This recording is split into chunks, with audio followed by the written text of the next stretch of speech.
Good morning everyone, myself doctor Kanchan Goyal. और आज के इस वीडियो में हम लोग डिस्कस करेंगे गणित पाठ योजना का जो हमने स्टार्ट की है वृत्त की परिधि के ऊपर, उसका सेकंड शिक्षण बिंदु आज हम डिस्कस करेंगे। प्रीवियस लेक्चर में मैंने इसका जो फर्स्ट शिक्षण बिंदु है वो वृत्त की परिधि वो हमने डिस्कस किया था। आज हम क्या करेंगे, उसका सेकंड शिक्षण बिंदु, क्योंकि मैं एक कॉन्सेप्ट, एक अवधारणा पढ़ा चुकी हूँ, वृत्त की परिधि, उसका सूत्र बता दिया है। अब उस सूत्र को अप्लाई कैसे करना है, प्रश्न कैसे हल करने हैं उस सूत्र पर आधारित, वो हम कैसे करेंगे उसको हम आज डिस्कस करेंगे।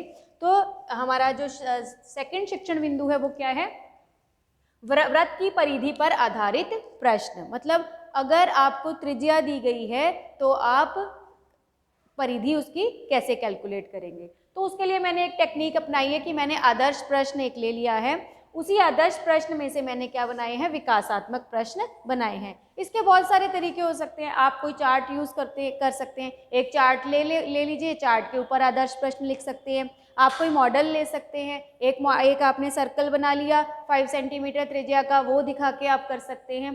तो बहुत सारे तरीके हैं। तो एक तरीका मैंने यूज किया है कि मैंने आदर्श प्रश्न ले लिया है। यदि किसी वृत्त की त्रिज्या 5 सेंटीमीटर हो तो वृत्त की परिधि ज्ञात कीजिए। अब इसी आदर्श प्रश्न में से हम क्या करेंगे, विकासात्मक प्रश्न बनाएंगे। विकासात्मक प्रश्न मैं ऑलरेडी आपको पहले भी बता चुकी हूँ कि ये पाठ के विकास के लिए होते हैं। छोटे छोटे प्रश्न बनाए जाने चाहिए, इजी वाले प्रश्न होने चाहिए, ताकि बच्चा आपसे हमेशा कनेक्टेड रहे। क्योंकि अगर बच्चे का कनेक्शन टूटता है तो वहाँ पर गैप आ जाता है, कम्युनिकेशन गैप आ जाता है। तो छोटे छोटे प्रश्नों के माध्यम से हम बच्चों के साथ जुड़े रहते हैं। अब देखिए इसमें कितना इजी क्वेश्चन बनाए हैं। प्रस्तुत प्रश्न में वृत्त की त्रिज्या कितनी दी गई है, तो प्रश्न में ऑलरेडी दी गई है 5 सेंटीमीटर। तो इस तरह से बच्चे ने मेरे को आंसर दिया 5 सेंटीमीटर, और साथ के साथ हमने क्या कर दिया, ब्लैक बोर्ड के ऊपर लिख दिया उसका आंसर। फिर मैंने पूछा हमें क्या ज्ञात करना है, तो साफ इसमें लिखा हुआ है कि वृत्त की परिधि ज्ञात करनी है। तो बच्चा बता देता है कि वृत्त की परिधि, छात्र क्या करेंगे, उन्होंने बताया, आंसर बताया वृत्त की परिधि, और यहाँ पर मैंने साथ के साथ उनके द्वारा दिया गया उत्तर साथ के साथ लिख दिया, वृत्त की परिधि is equal to 2 pi R, है ना। उसके बाद वृत्त की परिधि का सूत्र क्या है, ऑब्वियसली वो बताएंगे, क्योंकि अभी मैंने 2 मिनट पहले उनको पहले शिक्षण बिंदु में बताया है कि उसकी परिधि का सूत्र क्या है। तो इसका आंसर आ जाएगा, तो वो आंसर आएगा, आपको यहाँ पर लिखना है 2 पाई। बच्चों ने आंसर दिया और आपने साथ के साथ उसको बोर्ड पे लिख दिया।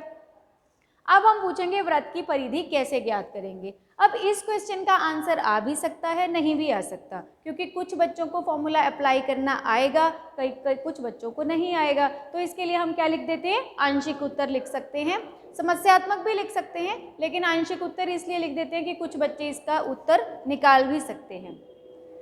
तो इस तरह करके जो विकासात्मक प्रश्नों के माध्यम से हमने जो उन्होंने उत्तर दिए उनको ब्लैक बोर्ड पर लिखकर उनको सेल्फ मोटिवेट करके, तो हम इस तरह से इसका विकास करते हैं।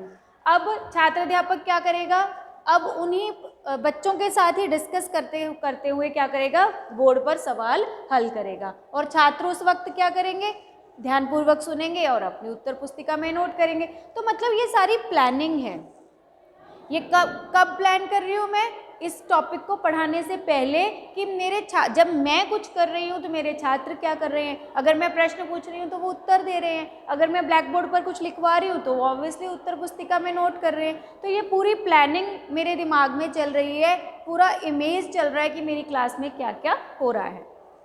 तो इस तरह करके उनकी सहायता से मैं पाई की वैल्यू पूछूंगी उनसे, 22/7 पुट करके, फिर पूरी कैलकुलेशन करके हम उसको पढ़ा देंगे। तो इस तरह करके हमने क्या किया, जो चीज़ पढ़ाई, एक तो जो लेसन प्लान है बेटा, हमेशा छोटा लेना, हमेशा टॉपिक छोटा लेना। जैसे मैंने वृत्त की परिधि सिर्फ एक ही फॉर्मूला लिया है, अब उसी फॉर्मूला को हमें क्या करना है, क्लियर करना है कि उस फॉर्मूला की एप्लीकेशन क्या है।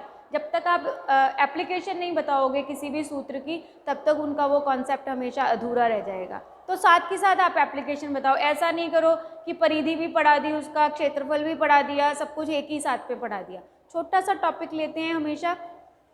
मैंने टॉपिक लिया, अब उसके ऊपर मैंने पढ़ा दिया वृत्त की परिधि पर आधारित प्रश्न में सबसे पहले मैंने, अगर त्रिज्या दी गई है तो परिधि कैसे निकालनी है। अब नेक्स्ट शिक्षण बिंदु में हम परिधि दे देंगे और त्रिज्या कैसे निकालनी है।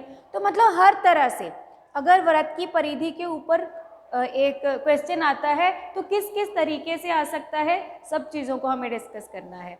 तो इस वीडियो में हमने ये वाला प्रश्न लिया है, इसके नेक्स्ट वीडियो में हम लोग डिस्कस करेंगे तीसरा शिक्षण बिंदु इसी चीज़ का। Thank you.